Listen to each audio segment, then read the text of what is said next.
April didn't just end, it shifted everything. On April 25th, Uranus moved into Gemini. Think new ideas, new conversations, and a total mental shakeup. And now we're stepping into May 2026 with that energy fully activated and a full moon kicking things off right out of the gate. So things are moving fast. And we've got our go-to intuitive astrologer, Stevie Calista, back for our monthly astrology forecast to break down what's coming, what it means for you, and how to work with this energy instead of feeling like it's working you. So let's get into May. Hi, Stevie. Hi, thanks for having me. Oh my gosh. I was just saying to you before we got on, I look forward to this time every month because it really does serve to help be a guide for what's to come. And damn, this past month. Woo! And here we are. Here we are. We're alive. We're alive. And it is. Every person I talk to is feeling the feels. Everyone that I talk to has something that has kind of rocked them in some way that happened at the end of April. It shows up in all different ways. For sure. It's interesting time because so many planets are ending their cycles. Like we just had Uranus, right? End its time in Taurus. So all of April was that like, we're at the last moment and we are ending and what are we? And now we're in the new energy, but there's still other planets that are ending their cycles. So we're still kind of in this like old and new energy. And the energy of 2026 is so, I keep telling my clients, like, we're in Aries and Gemini energy now, which does not care about the plan or it has no idea what's even coming. Wow. So if you were to give yourself permission to plant seeds, to experiment, to stay really curious and open, that's the best way to work with this energy. Those two archetypes, Gemini and Aries, do not, it's more about the excitement of learning or the excitement of starting. It's not about like finishing or getting it right or knowing what's going to happen. And so I think it's a really hard time. We're in this like weird void space of not knowing what, like our identities are shifting and we're not knowing what's next. And that's very hard as humans to sit in that. Oh my God. You always have the right words. That's what I will say. You really do. You put that so beautifully and captured the essence that I know I'm feeling. And as I said, almost everyone I talk to Yeah. is feeling that. It's like you don't know and it doesn't matter. And it doesn't matter because we're being asked to be more present and now Very moment, much. which we're not good at. I'm not good at that. So, Either. you know, We have the plan, Stevie. yes, give me the plan. We'll help. We'll help. This will hopefully help at least with like how to lean into. Yes. So we kick things off with a full moon. Yeah, totally. And we end the month in a full moon. Yes, that's right. Because can Bookends. you explain what that means? Yeah, so they call that blue moon sometimes when you have two full moons in a month. Yeah, we start the month on the first and we end the month on the 31st with two full moons. So it's not like so rare, but it's not the most common thing month to month to have that happen. Yeah. All right. So May Yeah. 1st. So May 1st, we have an 11-degree Scorpio full moon, and this one is squaring our lovely Pluto in Aquarius. And so when you have the sun in Taurus, we're in Taurus season at this point, right? That's Earth, that's the material world, that's our safety and security, and it's very, very physical. And Scorpio is also very physical as well. This is a very physical full moon. Wow. You're gonna feel it in your body. You're gonna notice it in your intuition. Scorpio asks us to go into the caves and see what we've been kind of shoving away, our traumas, our power. That archetype asks for an alchemy process, transformation. And the square to Pluto is kind of just reiterating this. So with Scorpio and Taurus, you're talking about I am safe and I am secure, and then we are safe and we are secure, and I'm able to look at my pains and my traumas and alchemize them to essentially transform. So Scorpio is intense, guys. Like it's an obsessive, intimate, powerful sign that says go deeper, go deeper, go deeper. So because the moon is illuminating that part of us, there's something being illuminated for all of us to go deeper or to research or to get a little bit obsessive. The square to Pluto signifies like a transformation or a shedding process. But yeah, it's an intense full moon. It's the one you go howl at, you know? Yes. It is emotional. Yeah, Scorpio's water, right? And Taurus will like hold things in their body for so long and then they can't anymore. And so this full moon's kind of like letting us go into that kind of energy. Wow. I know that for me, it is feeling very much in my body. Like Yeah. I actually am like shaking. Yeah. I think everybody gets a dose like every time we have a season of something like the sun is in Taurus right now and we have other planets moving into Taurus, but everyone gets a little bit of a glimpse of what that archetype is like and we all are more physical and more sensitive and more interested in our senses themselves, our physical environment, our money. So, Yes, yes. and Scorpio sometimes too is like inheritance, taxes, shared resources. So sometimes those things can come up during this full moon too. Wow. It's unbelievable how on point it feels. Yeah, for sure. So yeah, go howl at the moon and rage out somehow. We will be Yeah, doing that. totally. And then on the second, Mercury goes into Taurus. So she's been in Aries. And you guys, when I say she and he, it just comes out that way sometimes. Mercury is our communication, how we think, talk, learn, etc. And so now it moves into Taurus, which is the slowest planet or the slowest archetype it can move through because it's more present, it's more interested in the senses themselves, it needs repetition. And going from fiery Aries, which is like that very quick-witted, fast brain. I don't know if you guys have been noticing your mind just like spinning constantly. It's because of Mercury and Aries. And so when it moves into Taurus, you're like, oh, look at that rose. There's just this slow, turtly, sensual energy about Mercury and Taurus. So if there is like things you're wanting to get to the bottom of and need more mental capacity to do it, it's a good time to for the next 3 weeks to do those things, like your finances or whatever it is. Thank goodness. I kind of need that slowdown and to be able to focus. Yeah, and in April we had a lot of planets in Aries, right? At one point there was 7 celestial bodies in the sign of Aries. It can feel like just too much. Like it's sometimes exciting because things are going fast and moving forward, but then it's like, I can't breathe. I just Yes, need a that moment. overwhelm. I Yeah, overwhelm. just kept feeling the overwhelm. Yeah, And it's actually, kept, that was what I was channeling too when I was talking to Spirit, that yeah, like breathe. collectively we were feeling that. Yeah, Yes. breathe, everybody, breathe. And as you said, that's the first. So Mercury will be in Taurus for 3 weeks. Yeah. So it'll be there until the 17th. Got it. So then it moves into Gemini and it changes again. But use the first part of May to like slow down and connect to your senses as much as you possibly can. And if there is something you want to learn or do, like repetition is very helpful with Mercury and Taurus. It likes to smell it, touch it, taste it, all the things. Everyone's going to be thinking about food for a few weeks. This is my life. That's where I my love Mercury is. that. That's all I think about, guys, is food. The next week, the 4th through the 10th, we have our astrological Beltane, which a lot of people celebrate on May 1st, which is the halfway point between the equinox and solstice, when the sun is at 15 degrees of Taurus. So it's just a significant veil thinning portal right around the 5th. So we celebrate it on the 1st. That's usually the day that people celebrate Beltane, which is like the return of the fertility of spring and really honoring the light and the plants growing and all of that. But the actual astrological point of that is on the 5th. How do you spell that? Beltane, Beltane. This is like the maypole, you see those rituals with Yes, the maypole. That's what we do. I have a friend here in town that does it. Love that's it. So cool. fun. And the other thing about this week is that Pluto will be stationing retrograde on the 6th. And so you're gonna feel Plutonian energy coming off of a scorpionic full moon. And so the energy just lingers for a hot minute.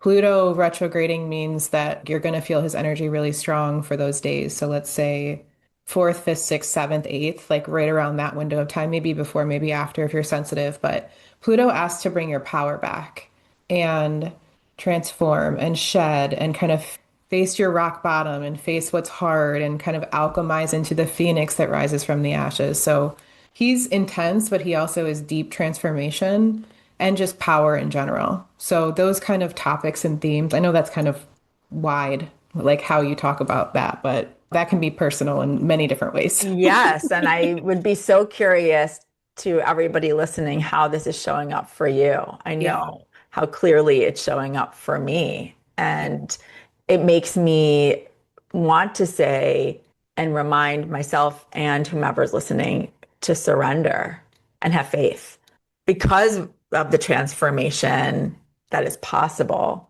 and Yeah. taking our power back. Yeah. 100%. So yeah, That's deep. it's a deep week. This is deep. It really is. There's some other minor transits, but we don't need to go into them because they're not that. Just from a non-technical standpoint, it could be quite an expansive week in some ways too, because Jupiter is aspected a few of those days as well. So it's not just all intensity. There is a bit of like growth and truth coming through the surface that week as well. That's good. And I think when you even bring up this celebration of Beltane, it makes me think of celebrating light, right? Totally. And then with the full moon that happens to fall on May 1st, this illumination, there's light. So even in the depths of your growth, it's shining the light there. Totally. So there's something to look at it in that way. Absolutely. I love that perspective. The next week, so it's 11th through the 17th, we have Mars hitting Chiron on the 16th. You guys, May isn't easy. It's just, sorry. Thanks, universe. I mean, there's big breakthroughs and there's big expansions, but like the first part of until we get to like August, these are really big months of massive change and massive endings and beginnings. So we're being pushed, we really, really are. I feel like naked. Yeah, it I is so feel vulnerable, naked. isn't it? Yes. But that's Aries energy. It's very vulnerable, and that's Chiron. And that's actually when Mars hits Chiron on the 16th, that is a trigger. Mars is always the trigger. I always say that, you guys. When he hits another planet, he's triggering that planet. And Chiron and Aries, we've been doing this work for many, many years. It's all about fully being confident in being yourself and maybe like rebirthing your identity or healing yourself or being okay being you. And it can be very triggering. There's no way around Mars. Mars hitting Chiron is a trigger. Mark that down, people. And on this, I'm marking it down. mark it down, might be triggered, might need to cry, might need to hold What yourself, was might that need date to. again? It was the 16th. On the same day is a 25-degree Taurus new moon. And so the moon is dark at that point too. And so that kind of brings a different energy to the surface. So it's very reflective. It's a really, really good time to go journal about your healing journey or go on a walk and talk to yourself, go on a walk, listen to music. Like it's very inward. You might be triggered outward, but like the invitation is to go inward. The Taurus new moon means sun and moon are in Taurus, and so is Mercury. So there's a lot of Tauran energy, which is very, very physical, like we've been talking about. It has a lot to do with feeling safe and worthy and secure in your body and secure in your life. So it's a really good time. It's a very fertile new moon for the gardeners out there too, guys. Go plant your veggies. Go plant your starts around that time. But the Taurus new moon is essentially asking us, can you plant new seeds of safety and security within yourself or a deeper sense of worthiness? Or, this could be a good time to make goals about the material world in any way, shape, and form. Your home, your office, your whatever it is. Taurus is the physical and how things feel. It's a very feely kind of energy. So this one actually has really harmonious aspects to Jupiter, Pluto, and Neptune. So it's quite lovely. Feels It's like it. it's the icing on the cake of May, I think, honestly. Yeah, it's a really also a good time the day before. So the 15th and 16th are good times to really connect with the sensual pleasures of life. So like make yourself a really nourishing meal, do all the luxurious things that you would do to nourish yourself. That could be eating a piece of chocolate or like going to a spa or whatever it is for you. It's very sensual in that way, that energy.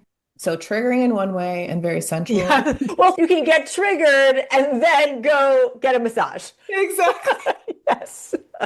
Yeah, plan your massages right around that I time, you love guys. that. You will not regret it. That's helpful. Yeah. Yes. Because we know we're going to probably cry and Yeah. yeah. And the thing to remember too, with a new moon, we're planting seeds, right? So it's 28 days of that energy. And when you plant seeds under a very pretty much harmonious energy, aside from the Mars and Chiron, it's very fertile. That's the word I keep hearing. Like this is fertile plantings of seeds of intentions and literal plants as well. So it's definitely a new moon where you want to take a little bit of time to think about like what kind of seeds you're planting for yourself. Yeah, well, The especially if you're transforming, right? If Yes. this is this energy of transformation overall, that makes so much sense. And Taurus too is like very much about nourishing your nervous system. Because essentially what happens with Taurus is it's like, I'm not safe. Like everything is just one moment away from not feeling safe because it's so rooted and planted.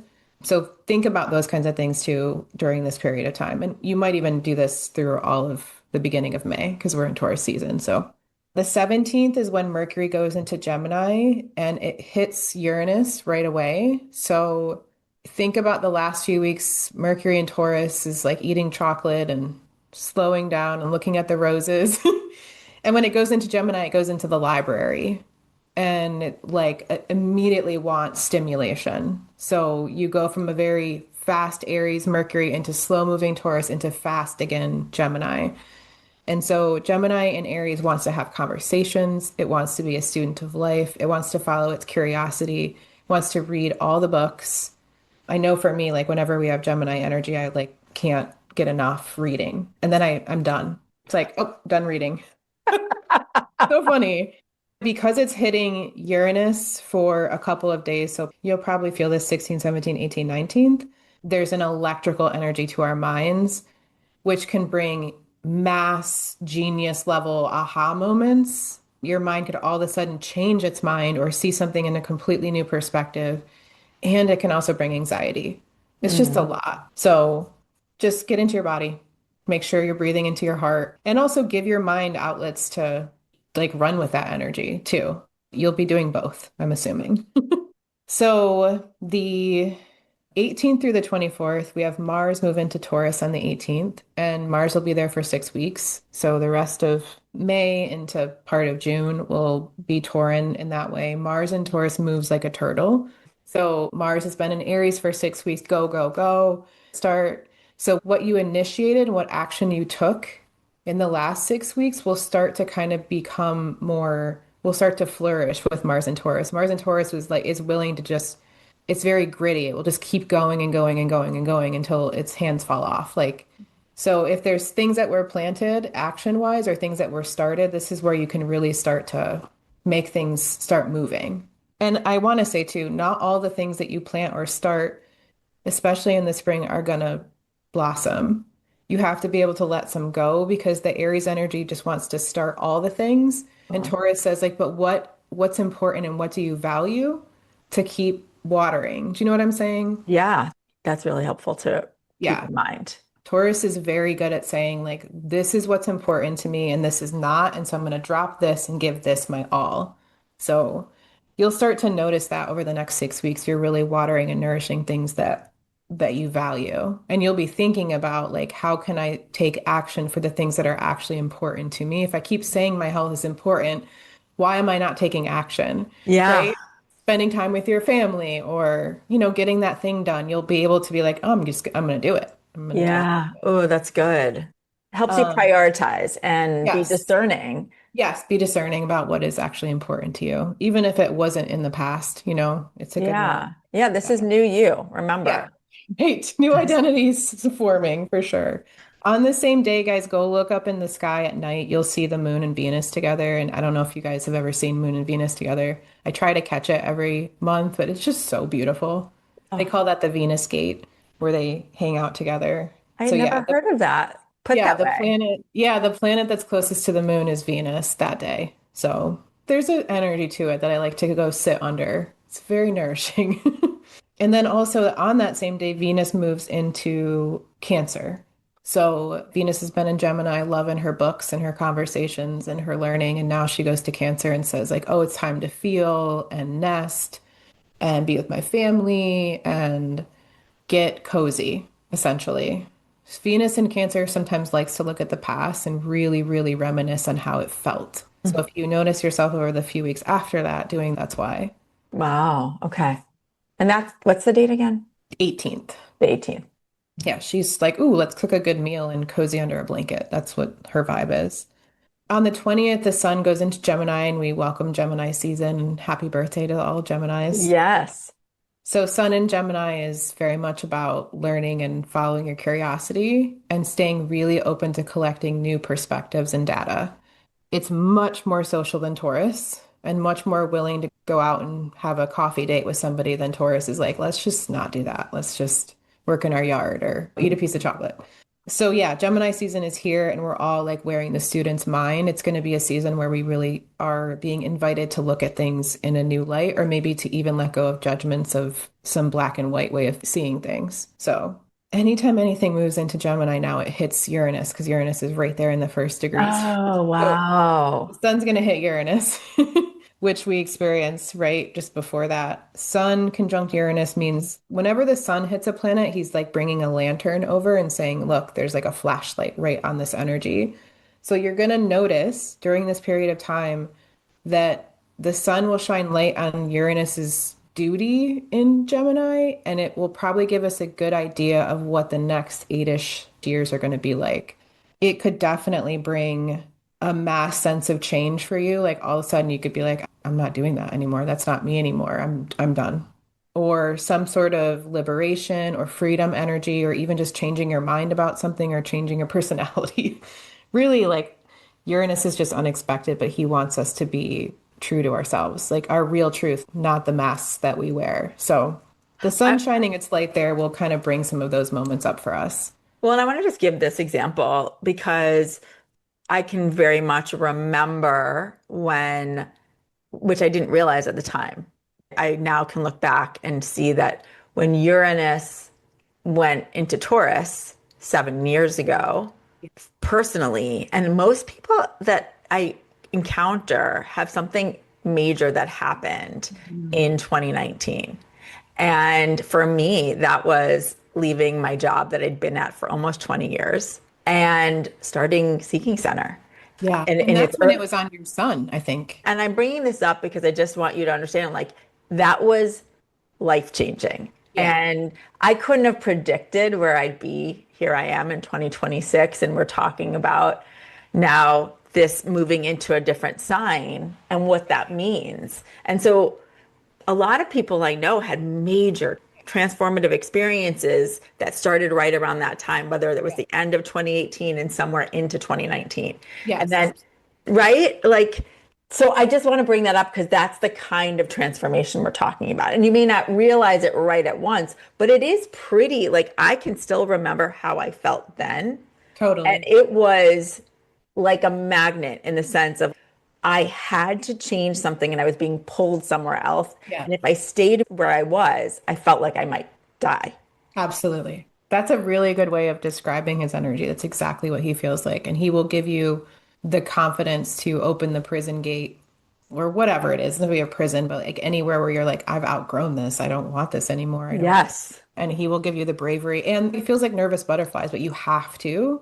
And I want to say something too, because I've been seeing so many astrologers saying Taurus, Scorpio, Aquarius, Leo, you've all had, like, you guys, just like a horoscope, even my horoscopes, they are generalized and we can never fully give you exactly, but everyone was affected by this. And just Yes. because you're a Taurus or Scorpio, Leo, whatever, there's so many nuances within the birth chart that like everyone in some area of your life you were affected by this. 100%. Sure, if it hit your sun, like it did for me and Robin at some point, because we're Tauruses, like you're gonna notice it maybe like a stronger peak, but we can't generalize astrology like that. I just wanted to say that because I'm that's really so been glad you're saying that bugging me. because you're right. And I think people may be seeing posts and as you're talking about, and it's a little clickbaity in that way, It's so clickbait is you exactly know? what I was just gonna say.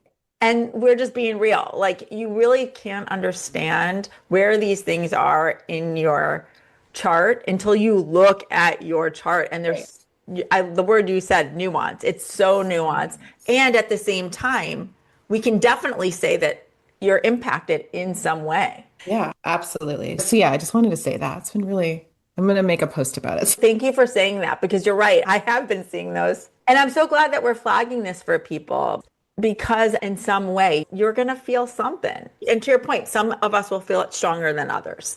Yeah, but just because you're a Leo sun or you're a Gemini sun doesn't mean you don't have like a Taurus strong placement in your chart or one of your angles or It's not going to hit part of your chart in another way. Like everyone was affected by this. It hit something for everybody. You know what I'm saying? Yes. It was potent.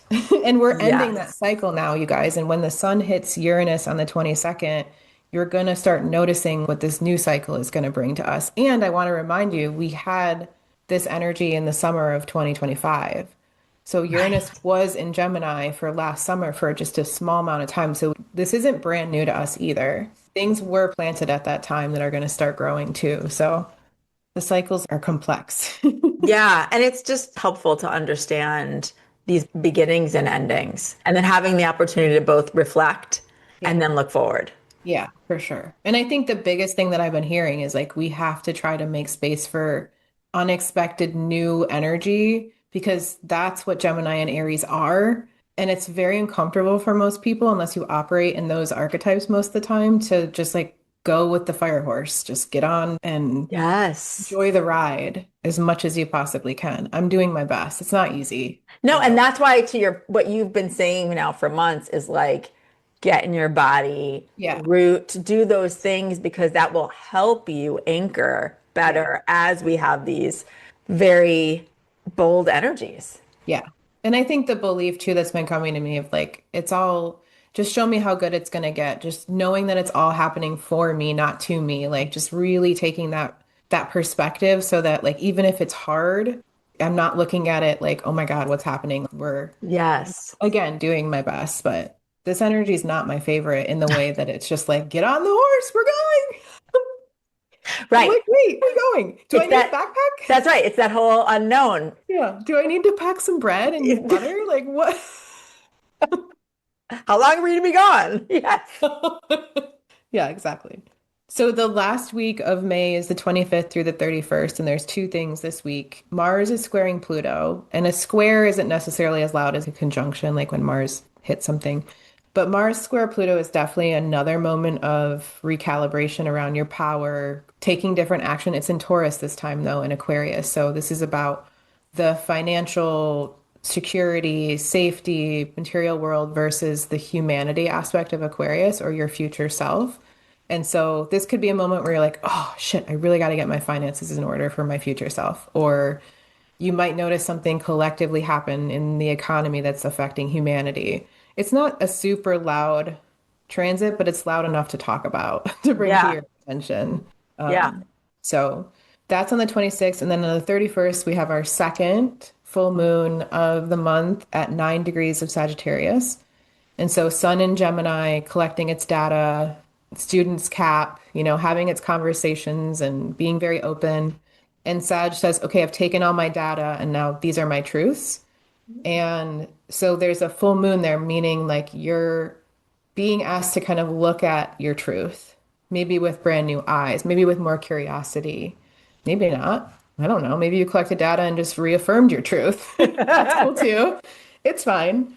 And this one also has very harmonious aspects as well. And so it feels like something is coming to light around how you see the world. Sag says, like, get into the vision and the big picture. Like, why are you doing what you do? Why are we here in a body? It's literally Sag is the seeking center Oh, energy. wow. It's a really good time to think about those things. Slash, like, don't take it so seriously. This is what I love about Sagittarius is like, let's just go. It's the party sign. Go have fun. Go sit by a bonfire. Go tell stories. Go laugh. Like, lighten up, Charlie. So, if there's something social, this is actually a really good time to plan. Is that Memorial Day? Memorial Day is the weekend of the 23rd. Oh, okay, got it. So yeah, this is a good time to like go plan something that feels like lighter and maybe more social. It's so lovely to know that we are starting and ending the month with this illumination, and it's transformative and feels welcoming. Yeah. And if you can keep that perspective of allowing that illumination and that light to shine in the places that need for you to see and for the world to Yeah. see. Yeah. And I'm sure we'll see this on the collective as Yeah. well. And that's the cool part about Gemini season is it really allows us to stay very open and curious. We all become little squirrels, like, ooh, something shiny. Yeah, I don't remember that part. And so I'm glad you reminded all of us of that side of Gemini. Yeah, for sure.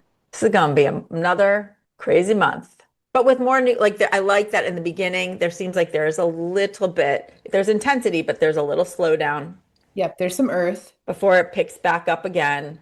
There's some earth to help ground. Thank you for giving us a guide, a barometer, all the things. I know that for most of us, we kind of look back throughout the month and, on YouTube, I'm able to chapter this for people so people can find the week. Totally. Be like, what's going on this And or what happened last right. And I would highly recommend reaching out to you and having a birth chart reading if they haven't, and seeing all of your other offerings, including subscribing to your Substack, where you're giving more context around what's going on at each of these different dates that we're talking about. So you can get those reminders throughout the month. So you can go to steviecalista.com and find out all about that, whether it's working with Stevie, learning from Stevie, all the things. And thank you so much. Thank you, Stevie. Thanks for having me. It's always a pleasure. Oh, right back at you. Love you. Love you too.